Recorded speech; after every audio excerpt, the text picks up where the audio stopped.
Hey y'all, welcome back to Three-Peat Sports. I am your host, Ian Monhay, for the reveal of our number one ranked team, the Oklahoma City Thunder. I think everybody knew that this was going to be the number one ranked team, given everything that had happened last season. And if you kept up with all of the episodes so far, all nine of them to be exact, I think we all had an understanding this was going to be our number one ranked team in our 2025 NBA preseason power rankings. Today is the official start of the NBA season.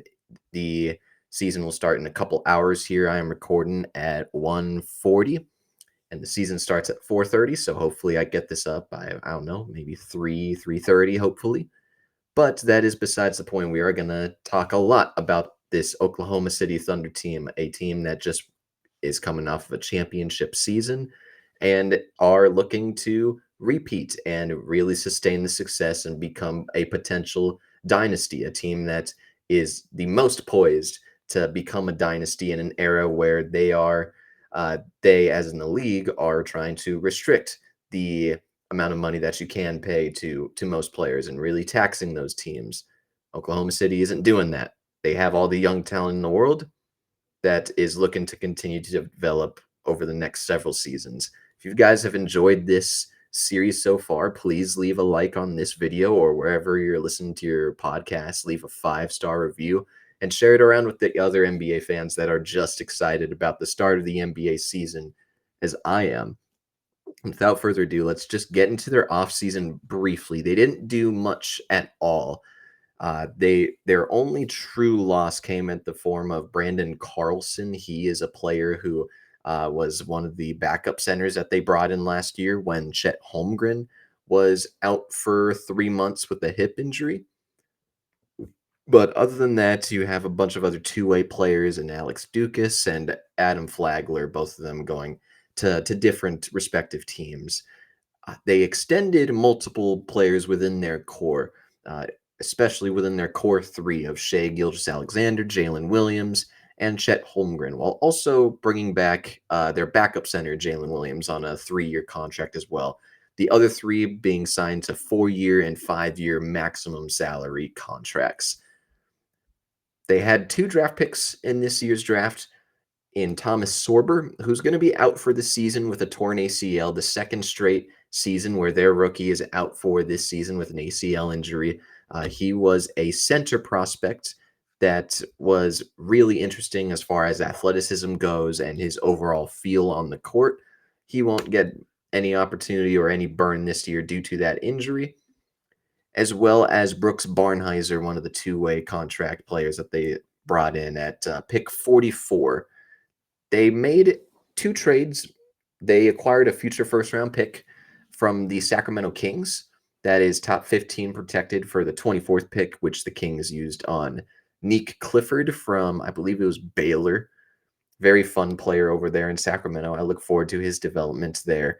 But they acquire a future first-round pick, just really stacking more assets and capital to their treasure trove. And they also salary dumped Dylan Jones and a second-round pick. He was their former first-round pick from last year. He was a late first-round pick. They ship him off to Washington. Washington ended up releasing him. The Thunder ended up acquiring Colby Jones from the Wizards, who they subsequently released as well. And they really didn't make any other moves aside from bringing back the majority of their core. And to that, I say rightfully so. There's a lot of players that are going to be under contract for multiple years, and they just are coming off of a very dominant looking championship run. And there's really no need to make too much change within their core. Bringing back AJ Mitchell on a 3-year, $9 million contract. He was a second rounder that I really liked. I believe it was last year in 2024 was when he was drafted. Double check that real quickly. Yes, he came over from Santa Barbara and really looked the part as sort of like this Trey Man-esque guard, and he will be back on a 3-year contract instead of the 1-year second round pick contract that he ended up getting last offseason. But now you get to just look at the roster and really rave about the young talent that's here. That really begins with Shai Gilgeous-Alexander, who is coming off of one of the best seasons from a guard ever. I would go as far as to say that an MVP, a Finals MVP, a player who was also the Western Conference Finals MVP. I know that's not the craziest of awards there, but it does mean something to me at least. 33 points a night, a career high, 90% from the free throw line, 52% from the field, 38% from three, 5 boards, 6 assists, 2 steals, just a really dominant looking guard throughout the entirety of last season. One of the most efficient players over the last 3 years, one of the best mid range shooters for the last 3 years now. Incredible touch around the paint and has really added on to his 3-point jump shot. This is the highest volume in his career at about 6 attempts a night last year. At 38%, which is not a career high there. But as far as that volume goes, that's good volume on very good efficiency there, and just really add into the narrative of how efficient he is. I would say his best ability as an NBA player right now, I would say it's his ability to contort his body. He is 6'6". He's on the slender side. Definitely looks the part as somebody who's a little bit skinnier than the rest, 195 pounds there. But he's a player who gets low to the floor when he dribbles and he tries to bend around picks and his opposing defenses. He has very legitimate ability to get low, which makes it hard for defenders to uh, get a clean steal on him at all. It's very rare that you get a steal on the ball on Shai Gilgeous-Alexander. And I think that just throws a bunch of players off, being able to be that low and really take off from very low points. I think that's just a very legitimate skill of his that really manipulates how defense is played against him.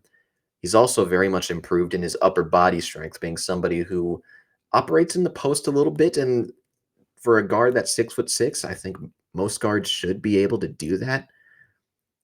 But he's definitely gotten visibly a lot stronger in his ability to just put a shoulder into the chest of defenders and really knock down some nice turnaround fadeaway jumpers.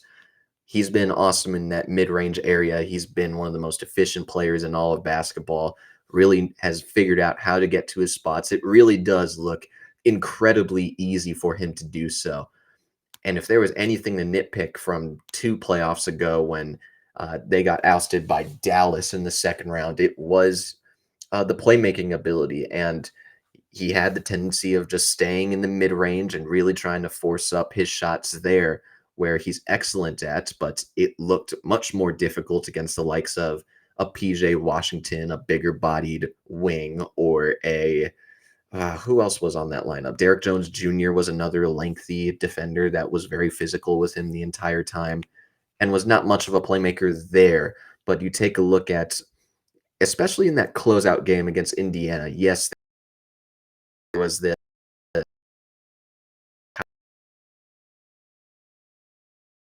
torn Achilles in that first.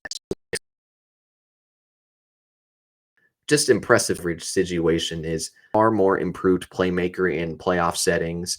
10 assists to 3 turnovers.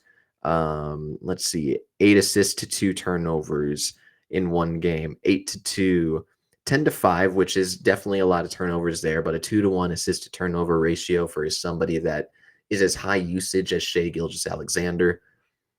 That's pretty damn solid to me. And he had his 40 points in that game against Minnesota. Point being that he has been a far more not just willing passer, but way more effective in his ability to get his passes off to other teammates on his team. And I think he's made strides in that area. And ultimately, the reason why they won a championship was that even if he had a really inefficient shooting game that game, only 30% from the field and 17% from three, he was able to dominate in other ways. And that's what the great players do. As far as this upcoming season goes for Shai Gilgeous-Alexander, you should definitely expect more of the same. Everything has looked far slower for him as far as his ability to dissect the game and dissect defenses. He's seen everything so far. Perhaps we see a little bit more full court pressure, like how he was able to see in that finals against the Indiana Pacers, which is probably the start of a revelation for the rest of the NBA. I think we're going to see a lot more um, defenders pick up 75 feet, 94 feet on opposing offenses and perhaps rush offenses into some really difficult possessions. And I'm expecting that to happen. And I am very much looking forward to see how Gilgeous-Alexander goes ahead and adapts to that new type of defense that seems like more of a staple in today's NBA. And the three-point efficiency, I am curious just how many more threes he's going to attempt. He's much dominated that's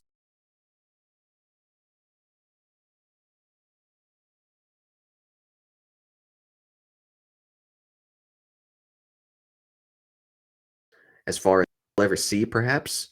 This is one of the best players in the NBA. If you wanted to say that he was the best in the league, period, I would not blame you. But by far the best guard in the NBA, being a very legitimate threat in this Western Conference here, and being the top dog in this Western Conference. As much as we would love to rave about Gilgeous-Alexander and his brilliance, Jalen Williams took a step up last year, being a first time All Star, an All NBA third team player, a player who really rose to the occasion, especially in the playoffs last year, which was also a question mark entering the playoffs. He did not have a good playoff run 2 seasons ago in his first playoff appearance. There was a lot of pundits, and I would say myself, I had my reservations on the youth of this team and where they were going to look for guidance as far as the veteran scoring or who was going to be the one to rise to the occasion when everybody else is struggling. Will Gilgeous-Alexander have the same struggles from the previous playoffs? How will Jalen Williams really bounce back? And he bounced back in very big ways. He made very steady improvements throughout really every single aspect of his game last year. Looks like a much more effective defender. And that's not to say that he was bad at all, but he was spread out across the court quite a bit. He guarded small forwards 24% of the time, power forwards 24% of the time, shooting guards 20, centers 18% of the time, and point guards 14% of the time. He has some of the best defensive versatility among wings that you'll ever see. He, he is 6'5" with a 7'2" wingspan, 211 pounds. You can tell how filled out he is just when you see those matchups against the likes of those players. Player who averages close to a block a night, and close to 2 steals a night as well. A player who is very well rounded in his defense, does a really good job of rotating early and being able to just get a ton of deflections. He always seems to have a hand on the ball uh, once, twice, 3 times a night whenever he plays defense. And that leads to a lot more transition points. And this is a team that thrives in transition and being out on the break.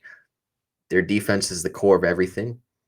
And the fact of the matter is, Jalen Williams is perhaps the most versatile piece on that defensive front. And that's what they have built their identity on over the last several seasons now. And Jalen Williams he has been a lot better with higher volume this past season at least. He was not a player who was as efficient as he was in prior years. He, granted, 53% from the field on 13 attempts a night in his first 2 years feels really efficient and not something that's entirely sustainable. Um, he also shot 38% from three in that year. His efficiency definitely went down this past season, 48% from 54%, 37% from 43% from three, 79% from 81% from the free throw line. But you saw an increase in his scoring and his ability to be much more effective as a playmaker. He's up to 5 assists a night, 5 boards a night. Both of those are career highs. Had a career high in blocks per night at 0.7, career high in steals at 1.6, while being a pretty low turnover player at 2.2 turnovers a night. Steady improvements in his overall game has been a very fun thing to see. And like, he's so close to figuring this whole thing out as far as making that next step because he looks like he's a superstar in the making. There is moments where he looks a little rushed, and that's normal for a young player like Williams and a young team like this OKC Thunder team. You were able to tell in that playoff series against the Pacers that they were definitely rushed in spurts, especially when they brought in Cason Wallace to be their starting two guard for the time being, while they kept the likes of Isaiah Hartenstein on the bench, which ended up being the wrong move for those first 2 or 3 games, and they ended up bringing Hartenstein back into the starting lineup. But he looked rushed in his starting action against the Pacers, and Jalen Williams does have that tendency to uh, be rushed. Same thing with Chet Holmgren as well. Um, the thing with Williams too, I can tell that he really likes his mid-range jump shot as well. There's a lot of players on this team that like that shot. He definitely settles a little bit on some tougher contested jumpers and tougher contested shots at the rim. Just getting to his spots and finding out where exactly his spots are is going to be very important as far as the next step in the development of his game. Just trying to find a level of comfort within his play and being a little bit more on the ball will be very important to the two-man game between him and Shai Gilgeous-Alexander. Otherwise, Williams is very much on an upward trajectory. Your big X factor will continue to be Chet Holmgren, a player who his first couple of games last year, before he went out with his hip injury, looked way more confident with the ball in his hands and somebody that was able to, excuse me, create his own shot better and be somebody who will be a versatile offensive chess piece. Then his hip injury happens. He comes back 3 months later in January, February. They sit him out in certain matchups, and it was limited to 32 games played, 27 minutes a night. Lowered efficiency from the field from 53 to 49% from last year, which was technically his rookie season. 15 points a night, 8 boards. You understand that his calling card will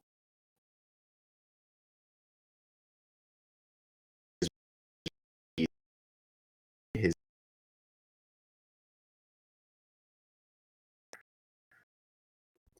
See, where is that?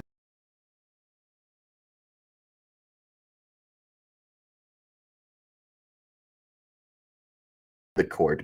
Winning, that's the Thunder 10 points better whenever he was on the court and led them to a sub 100 defensive rating whenever he was off on the court. Just a really effective defensive piece that has clearly some good movement skills and has incredible length. We all understand 7'1" and an extremely long wingspan and very lanky. He has the coordination to be a very good rim protecting piece for this team. And being paired next to somebody like Hartenstein, who is just a little bit different as far as his defense goes, with Hartenstein being a little bit more of a lumbering big and not somebody that you can put out on the perimeter. Holmgren does a really good job of switch out and being somebody that can keep up on the perimeter. You don't want him in those situations all the time, and I want to look up his perimeter defense as far as his one-on-one from last year. Yeah, B graded in perimeter isolation defense. Again, will be far better in a rim protecting role, and he was. And he will continue to be that for this Thunder team. You also take a look at the likes of his offense, a player who, coming out of Gonzaga, had a lot more creation feel, looked a lot better in those areas as far as getting to his spots. He really hasn't found that here. Somebody who's very soft foot one, and you expect him to finish over the top of defenders at times. I am curious about how he will evolve as a three-point shooter. Was definitely he's a good three-point shooter, a player who shot 38% from three last year on about 4 attempts a night, but is a player who, again, was not very effective as far as his pull-up game went, he was way more in a catch and shoot role, especially after he came back from his hip injury, and that really is the biggest concern of Holmgren, just his overall injury history, missing his rookie season with a foot injury, being healthy his second year, then only playing 32 games this past season. It's nice that he was able to sustain a legitimate playoff run this past season, but it's just something that it's definitely concerning given that his overall offensive ability stemmed from his overall movement and his ability to turn his hips and be able to be very coordinated as a not just a floor spacer, but somebody that was able to move around the court better, but looked the part as more so of like an off-ball wing. And just him being able to develop that overall offensive game or bring it to the level back to where it was just a few seasons ago, as far as prospects go, I think that he can definitely have a jump in his overall level of play if he were to add a little bit more creation to his game. Again, he graded out as a D minus graded player as far as 3-point shot creation goes, and a C plus in mid range shot creation. Had to be a little bit more spoon fed as far as catch and shoots go. And that's not the player that he was just a few years ago, coming out from Gonzaga. So hopefully there's a jump there. He'll be extremely important to the sustained success that Oklahoma City is going to have. It's just important for him to remain on the court for that. And they won a ton of games regardless without him, but he's extremely vital to the success of their defense, which will be important given the likes of Isaiah Hartenstein on this team, a player who has made a lot of strides throughout his career, really beginning to make a name for himself 5 years ago when he was with Cleveland that one year in a low minutes role, 18 minutes a night, being a player who looked the part as somebody who could really move the ball around a high passing center, and being somebody that was a little bit more coordinated as a drop big and was able to recover in decent decent timing in his deflections and his ability to recover. He was solid in that year, and that just steadily improved when he went over to the Clippers in an 18-minute per night role. New York, when they signed him, he looked better over there as well. And last year, he looked the part as well, 11 points a night. He attempted the most shots per game of his career at 8.4, shot 58% on those shots. Everybody is aware of his absolutely money floater in the paint. Like, you may as well let him float from beyond the arc instead of just doing jumpers, because I feel like I've never seen a missed floater from him ever. But Hartenstein is going to be important to this success as well. I think being sort of like this backline defender behind the likes of Chet Holmgren, who's going to be spaced out onto the perimeter more often than not. Having somebody back there that can be mobile and be effective as a help side defender is very important to this team, and he's really the only notable other player with size that is very playable.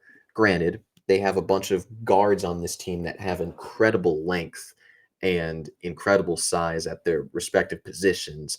I'm just saying, as far as 7-footers go, it's him and Chet Holmgren, and you definitely have your spurts of good Jalen Williams play, but nothing consistent as far as being a potential 15, 20-minute per game player in a potential playoff setting, which ultimately right now is the standard for this Oklahoma City.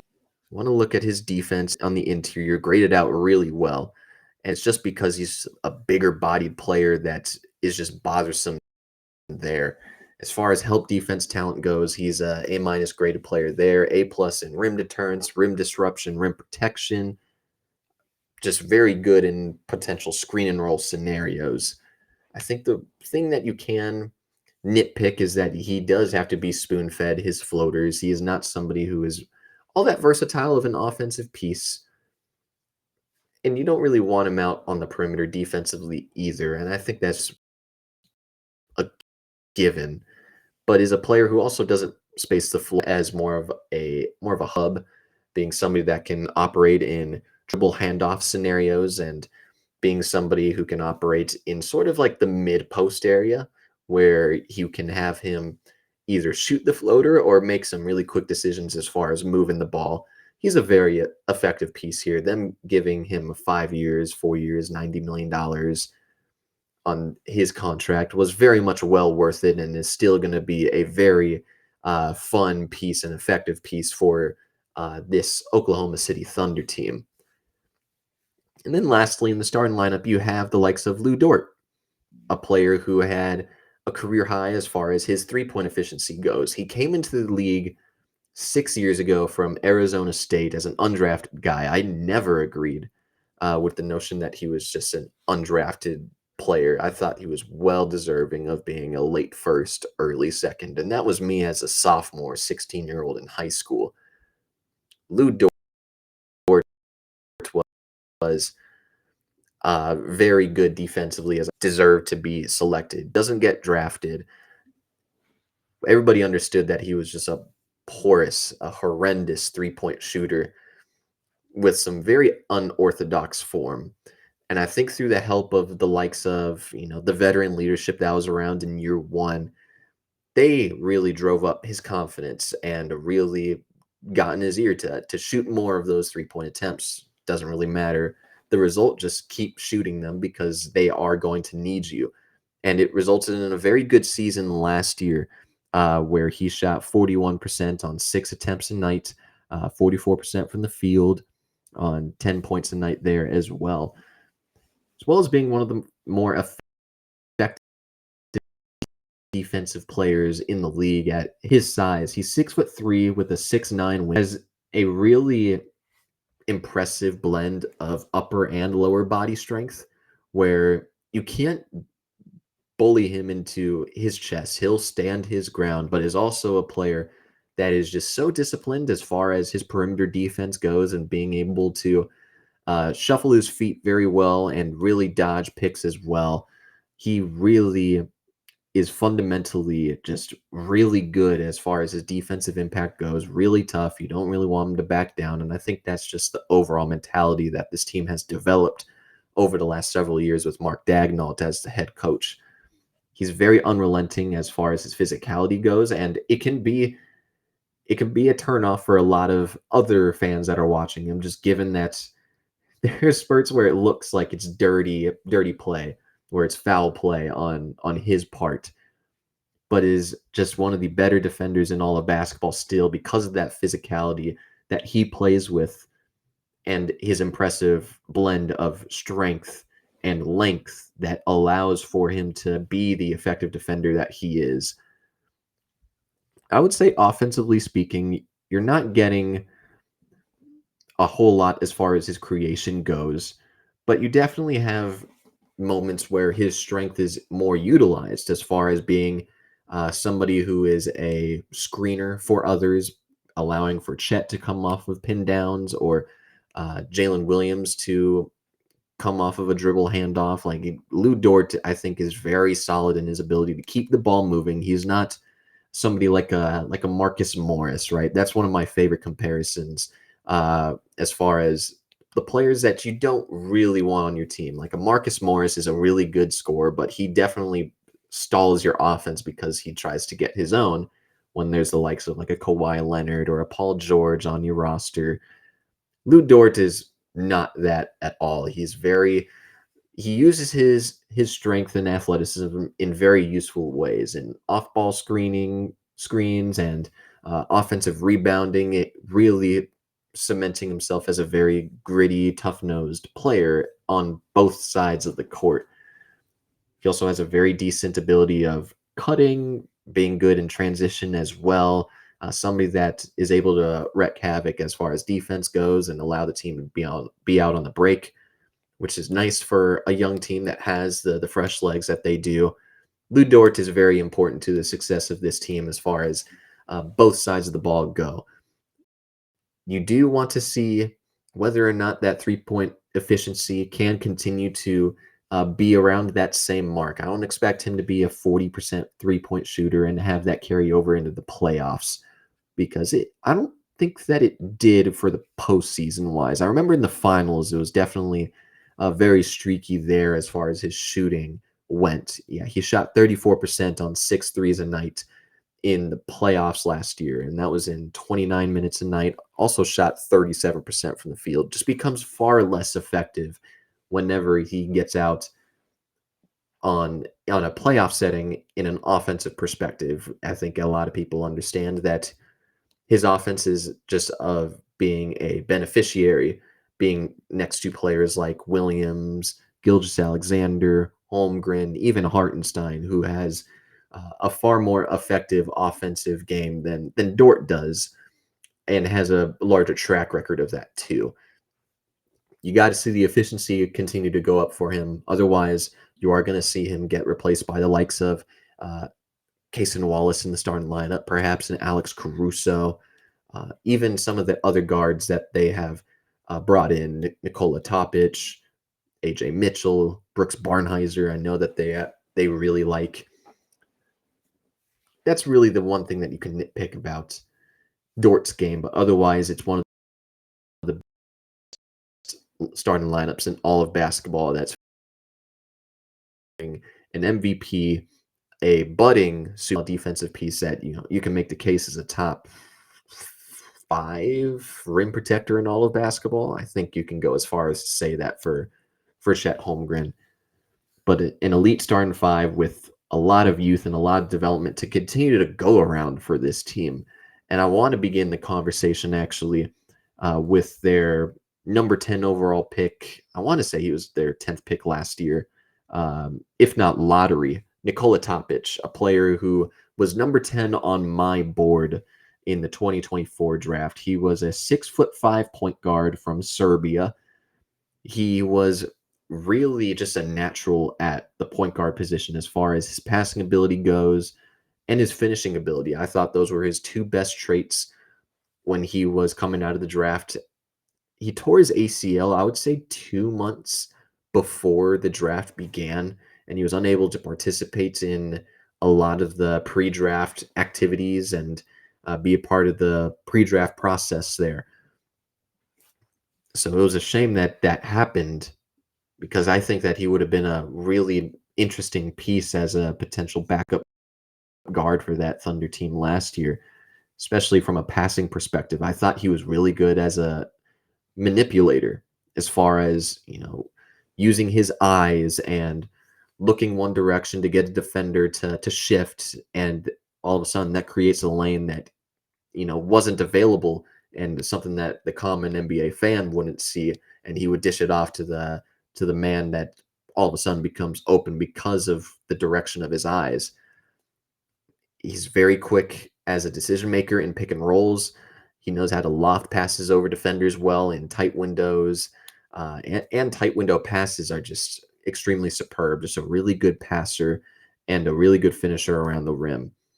As far as shooting goes, he was better as an off the dribble shooter than a catch and shoot guy. And that was just for who wasn't all that great at shooting threes either at Serbia, 31% on about four over there. And just never looked comfortable as far as mid range and floaters go. A lot of his offensive scoring production came from at the rim. As far as defense goes, he's definitely limited in his athleticism and his speed, and I think that his effort was very spotty on and off the ball. I didn't like the amount that he bit on pump fakes. I didn't like his closeouts at all. He was just not the most engaged defensive player during his time at Serbia. And I also would like, as far as his passing goes, if there's one thing to nitpick about his biggest strengths, he can get caught up in the air. He does a lot of jump passes, and he looks like he gets into the air without a plan in mind, whether that is to shoot or to dish it off. He's only doing that to try to leverage his ability to get a pass off, and uh, I think that needs to be more disciplined as far as coming up with a plan on really both sides of the ball. And I think that he got ripped by opponents too many times during his time at Serbia. I do think that his torn ACL allowed for him to look at how these players work and how these players adapt to the opposing defenses and whatnot. I think Topic is he's very much a prospect that having the up arrow on him. I think that he's done a really good job of being just a natural point guard for somebody that is of his size, a lot bigger of a point guard. Again, at 6'5", 203 pounds. Reminds me a lot of like a Goran Dragic, somebody who also was a little bit spotty as a shooter coming out back in '08, '07, '08, one of those 2 years, and somebody that looked the part as more of a finisher and a passer than anything else. And with a little bit more opportunity on a team like this, where you're not entirely sure what the future is like, and given the minutes that you Alex Caruso, I am fascinated where Topic is going to stand in there because I really like him as a prospect and really think that he could make a legit impact as far as being the the guy that can play the Josh Giddey role over here when he was over in OKC.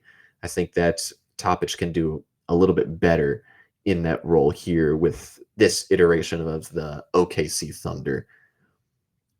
But again, you have so many other players off the bench that you are very keen on. Alex Caruso also fitting the mold and the identity of a hard-nosed, physical, defensive-minded player at the guard spot, but was also a player that was able to guard out on the wing. And that's somebody who is 6'5" and 186 pounds. He's just also very strong in his upper body, very disciplined in his ability to reach and really poke the ball out from opposing ball handlers. He was a player who graded out really well in every single regard. He has this knack like Drew Holiday does of just being able to dodge pick and rolls on really any center. It doesn't matter if it was this big lumberer or somebody who was on the skinnier side. Caruso just never stuck. He was able to dodge picks easily and really recover well. His recovery is awesome. The timeliness of their defense and their rotations, especially on Caruso's end, is awesome. An all NBA defensive caliber player who is super all around in his defense as far as isolation goes, ball screen navigation, being able to play in the passing lanes. He's very giddy as a defender, and I very much like that ability of his, defensively speaking. And even when you look at him on the interior, he's somebody that is also a disruptor. He collapses into the paint, even if it's not his primary responsibility to be the main help side guy. He is somebody that will always come in and make it difficult to even get a clean pass off if that ball handler decides to not shoot over the top of, I don't know, Jalen Williams and Chet Holmgren or Shai Gilgeous-Alexander and Cason Wallace. Caruso will be the other guy to come in and make sure that pass does not get through at all. Also a player that thrives in transition as well. Just a all-around defensive chess piece that makes that trade so much more impactful and effective as far as the types of players that they are bringing in to build that defensive-minded culture here. He's not a creator. You don't want him creating much. He's a good ball handler. I will absolutely give him that. As far as one-on-one goes, you're not putting him in that situation. He's very much an off-ball player on so many fronts, and somebody that you definitely prefer to space the floor. He's somebody that was very solid in that area last year, especially after a couple seasons ago where it really wasn't all there at all. Like, he was very much a negative asset at one point 2 seasons ago, 3 seasons ago. Shot 36% from 3 last year, which was graded out as decent, but he'll always get the best quality shots there because they really know how to keep the ball moving. and Caruso will continue to remain a staple in this rotation. Now, my favorite player on this list, as far as the young talent and the bench pieces go, Cason Wallace. I actually went to Oklahoma City 2 weeks ago to visit some family that I haven't seen in a long time. We went to an OKC Thunder game. My family last year went there around this time, and they also went to a OKC Thunder preseason game, and they ended up getting like a beanie for my little brother, which he's a Suns fan. I rip him quite a bit for having that Thunder beanie in his collection, but they were asking me while I was there, if you had to get something, I know you don't want anything here. If you wanted something, what would you get? I said I would get an obscure jersey. I would get Cason Wallace's jersey, and it's also because I really like Cason Wallace, a former lottery pick a few seasons ago. If I'm remembering correctly, that was the 23 draft. And I want to double check that as well. I remember writing up on him and really liking him as far as his overall game. He came in as my number 8 player in 2023. Reminded me a lot of like a Drew Holiday, a Davion Mitchell, as far as like a low end comp for him. But he was an elite defender at Kentucky at the point of attack. He averaged 4 steals per 100 possessions during his time there.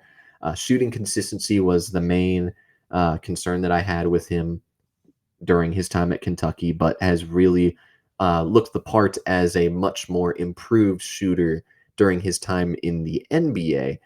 42% from three in his rookie season on 3 attempts. Then it went down to 36% last year on roughly the uh, same attempts a night, but he definitely looked better as far as his postseason play went. And I'll double check that really quickly. Okay, maybe I'm just 32% on three uh, in both of his runs in the playoffs um, in his rookie season and this past season, of course. But is a player that very much looks the part as a defensive player. I really loved his ability to uh, be as physical as like a Drew Holiday was, be somebody who was as bothersome as those types of defensive players were. And I think just very much looks the part as, again, somebody that fits that mold of like the Caruso, Dort, physical defensive mindset.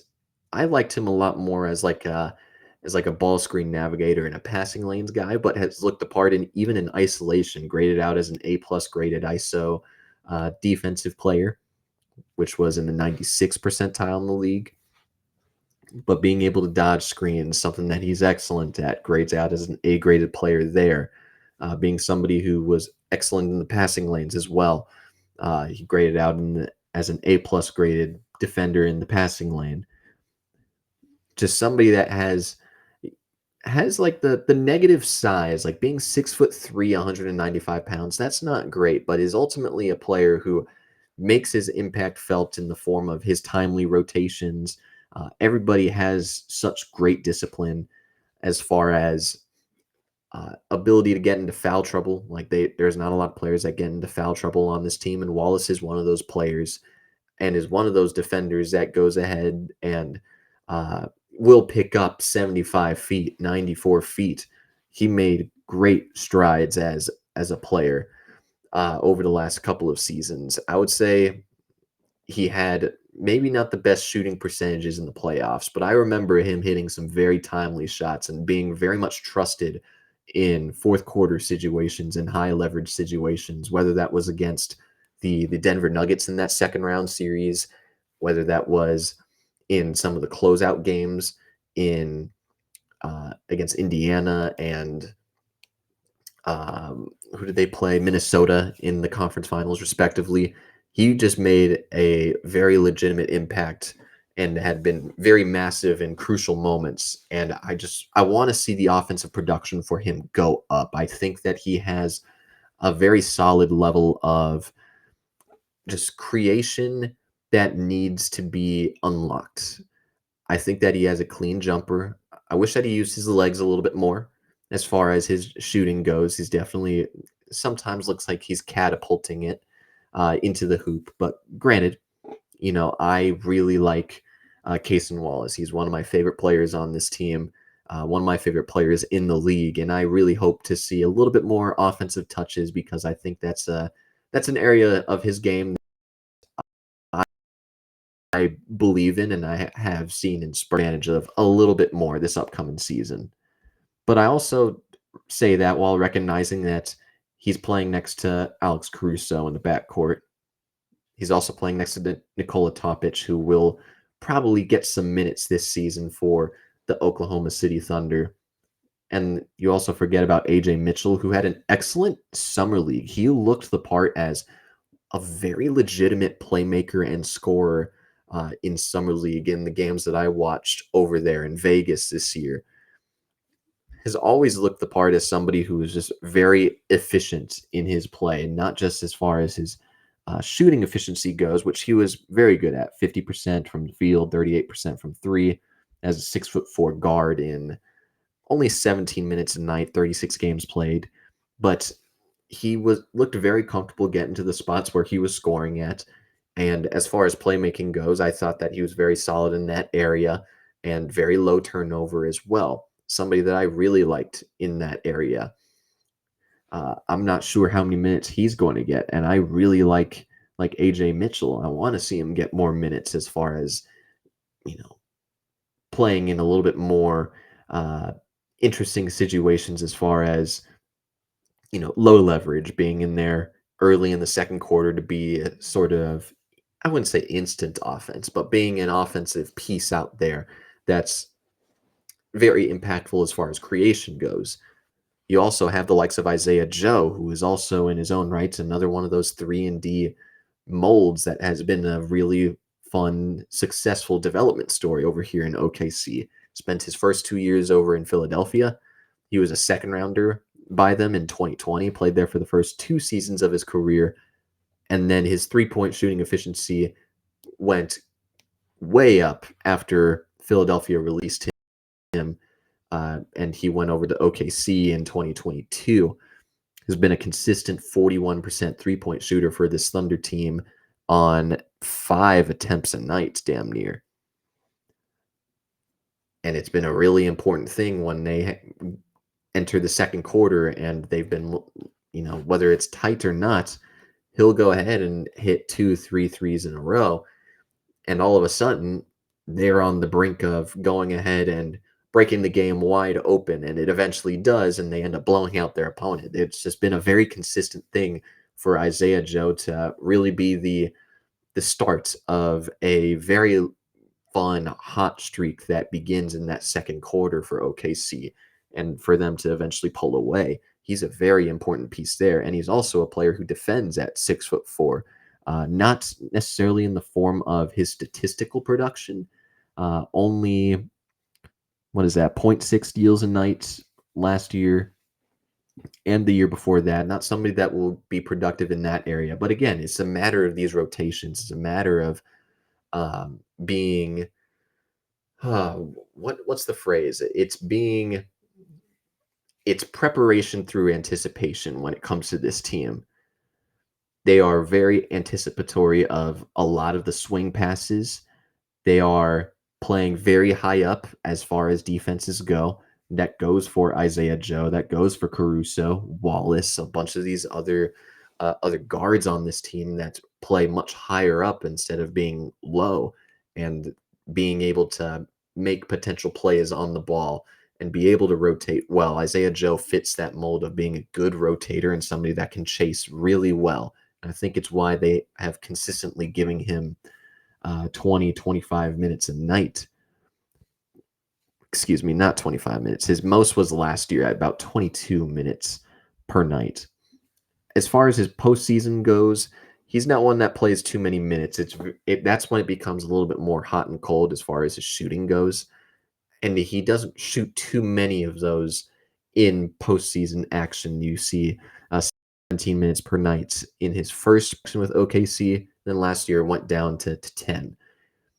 And he was still a 41% three-point shooter, but he only attempted 5 shots per game in his first playoff run and then 3.5 shots per game in his second playoff run. Just somebody that doesn't have the same level of volume as far as shooting goes in those situations. Granted, you definitely want to see Gilgeous-Alexander, Williams, Holmgren shooting the ball more, but Joe not being able to emulate that same level of volume in high leverage playoff moments or even low leverage playoff moments um, is it's very fascinating, and I hope that he can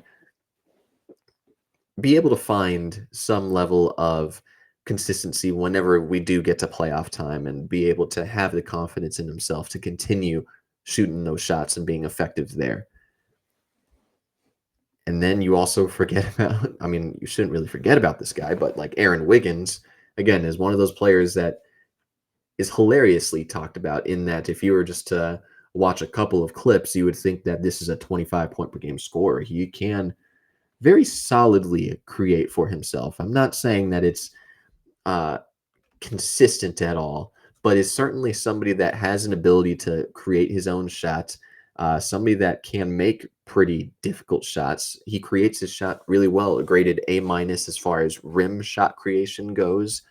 He is um, a B minus graded player as far as mid range shot creation goes, but he gets off really quality shots there, graded out as A minus in that area, as well as B minus in the 3-point shot creation area, while also getting um, incredible quality of shots there as well. He was somebody who was very effective in his creation role over the last 2 seasons now, being somebody who was trusted a little bit more to do more things on the ball. And you see very good efficiency from him. 56% 2 seasons ago from the field, 49% from three there. But he played 23 minutes per night this past season, 49% from the field, 38% from three on much higher volume at about 10 shots a night, 5 3-pointers a night, averaged a career high in points in 12. Being somebody that can be trusted in those areas as far as offense goes. Defensively, he's not of the same defensive mold like how your Carusos and Wallaces are. He is a player who's a little bit more of a chaser more than anything else. And he's a solid chaser. I wouldn't say he's uh, as impactful of a defender as really any of the other guards that I've mentioned, but is a player who is just very solid on that front and have a tendency of ball watching. I think that's the one nitpicky area of his game that I will talk about. He can ball watch um, a little bit more often, and it definitely sticks out when you look at a team that's as disciplined as the Thunder are. I would like Wiggins to be better in that front, but otherwise, a very solid chaser, somebody that can navigate through screens well, runs around the court, and takes on some very solidly uh, admirable defensive assignments. And I think he does that very well in terms of being able to chase around and get off some good contests on shooters. And that's where he's been the most effective there.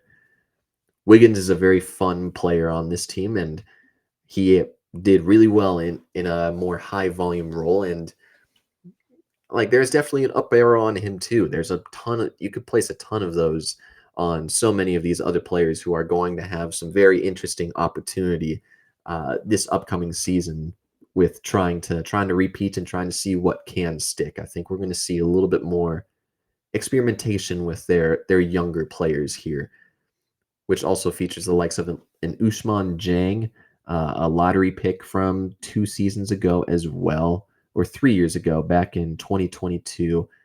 He wasn't a player that I was all that high on, was very much raw as far as his game goes. He was a 2 years away from being 2 years away type of player, somebody that has the physical and athletic traits there, a ton of length in his physical build, but is just a player that never really had that consistency as far as his production went in his time overseas. I'm trying to remember where he came from. I want to say like a New Zealand or something, but I will double check that. Yeah, he was with New Zealand over there. He's just he was just a point forward at that time and just had very good movement skills, but just a very spotty player as far as um, his overall in-game flashes. It was just flashes. You never really saw it consistently over at New Zealand. And I even really liked this fit when they selected him back then. I'm looking at my draft profile, a very brief profile.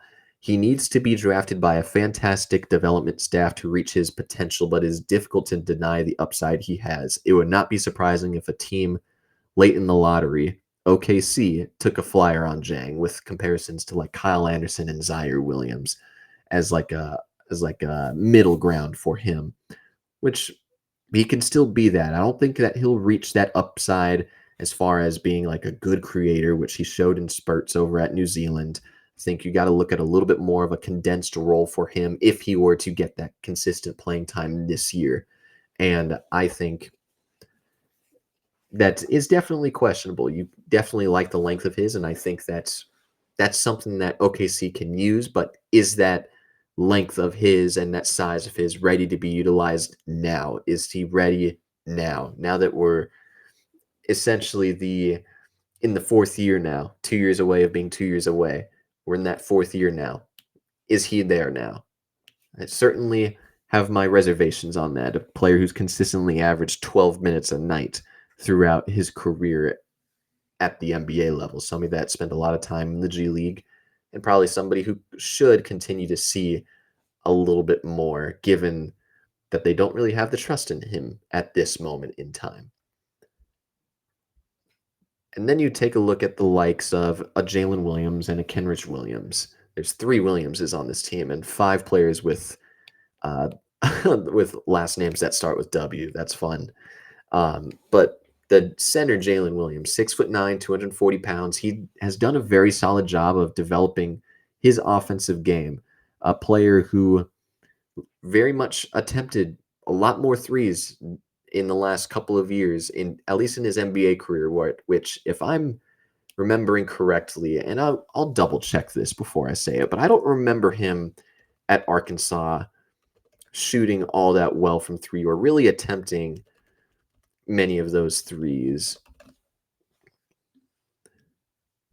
See, Jalen Williams going to the Arkansas website there. He drew 54 charges in his last year. That's kind of nice. I kind of like that. I can tell that he really wasn't like this.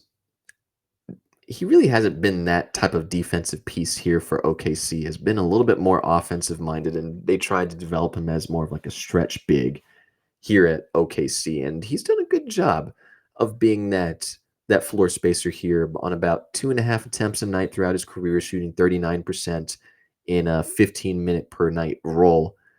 That's pretty solid, man. I like that out of Jalen Williams. Gosh, where's his Arkansas stats? I'm having a difficult time finding this. I fear that they just might never give it to me. But that's okay. I'm trying to remember. There we go.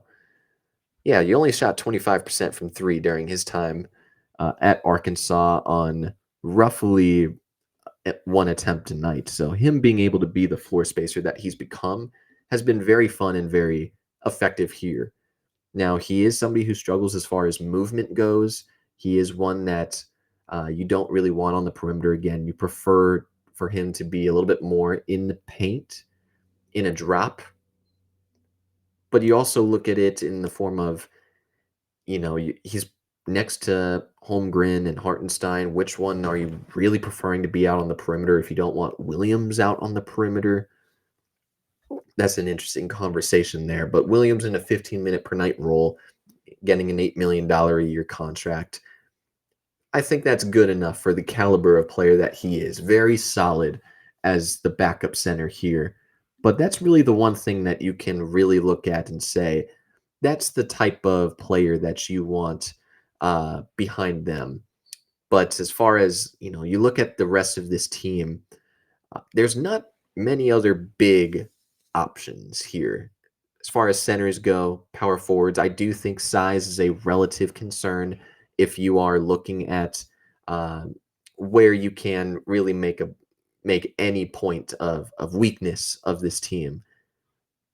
I would really like for them to add a little bit more size, perhaps on the wing, maybe somebody who's a little bit more 6'8", 6'9", maybe even a center, another 6'11", 7-foot playable center at that backup spot, which granted, is there really such thing as a playable 7-foot big at the backup center spot, aside from like the Daniel Gaffords of the world, who I think is starting caliber?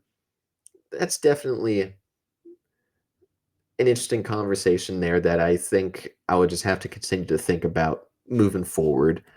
Um, but otherwise, this is the best built team in basketball with a defensive infrastructure that is extremely special, with a MVP at the helm, with ascending players all across the roster, with also an extreme amount of capital as far as not just their young talent right now, but the amount of draft capital that they have as well, the cap space that they will have.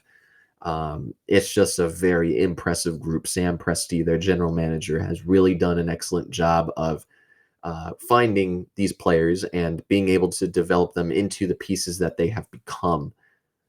This is easily right now the best team in basketball, while also being the team with the best chance of sustaining a dynasty, which in an era now where we talk about the second apron and teams being really restricted if you were to spend over this amount of money on your team, this is the team that has the talent to do so, and to be able to, really go through with a lot of the second apron penalties because they have the talent that they do. This team isn't going to go anywhere, at least in my opinion, right now. They have the best chance of doing so. Nothing is guaranteed, but they have the best chance of really sustaining some very legitimate success. This is still the number 3 offense in basketball to me. I think that the combination of Shai and Jalen Williams really carries this, while also with the opportunity of rising up to potentially number 1 if we were to see a little bit more development as far as the creation ability of Chet Holmgren. But they are easily the number 1 ranked defense in all of basketball. The personnel, the discipline, and the coaching there defensively is extremely special. Mark Dagnall has done an excellent job as far as defense and developments there goes. They have the personnel to do so. They can switch 1 through 5 for the most part. They have bigs that you can go ahead and put in drop. You can also have them play a little bit more up and hedge on pick and rolls. This is the best defensive team in all of basketball, especially if you looked at last season. They don't deserve to be any lower than number 1. And I do think they have the best coach in basketball in Mark Dagnall. It's a very successful story there, where he was a G League coach before he got promoted to being the uh, head coach of the professional team in the OKC Thunder. And it has taken some time in his first 2 years to really figure out who are the foundational pieces. How do we want to develop these players like the likes of Isaiah Joe and Aaron Wiggins on this team? Figure out which guys can be good ancillary options, and just overall has done a really good job as far as the uh, ascension for Shai Gilgeous-Alexander and reaching his ability to being a top guard, and then Jalen Williams being as all around as he has become and being an ascending superstar in the league. He's excellent. Dagnall is at player development, schemes, and I think has done a really good job as far as experimentation, as far as his adjustments in the playoffs go. I think he's done excellent as a head coach, and I really don't think at this point in time he deserves to be rated any lower than number 1 either. And they kick off the season here in about an hour and a half for me. And hopefully I get this episode out right before the game 1 starts. But that will be the end of this episode, and therefore the end of this series. I seriously appreciate you guys for listening and watching this episode, this is almost 12 hours worth of podcasting as far as going from team 30 to team 1 and talking about each and every NBA team going into this season. I'm going to take a little bit of a break for a couple of days and just really figure out what content I'm going to create as far as this upcoming NBA season and how I want to do it. But I will be back real soon here. I'm going to recharge a little bit, and I look forward to talking about more about this NBA season. But otherwise, thank you so much for listening to this episode and this series. If you haven't seen or listened to any of the previous episodes to this series, please go back and listen to those. Leave a 5-star review wherever you're listening to your podcast. Leave a like on this video, and please share around with anybody and everybody who is just as excited about the start of this NBA season as I am. Again, thank you so much, and I look forward to talking more ball with you guys soon.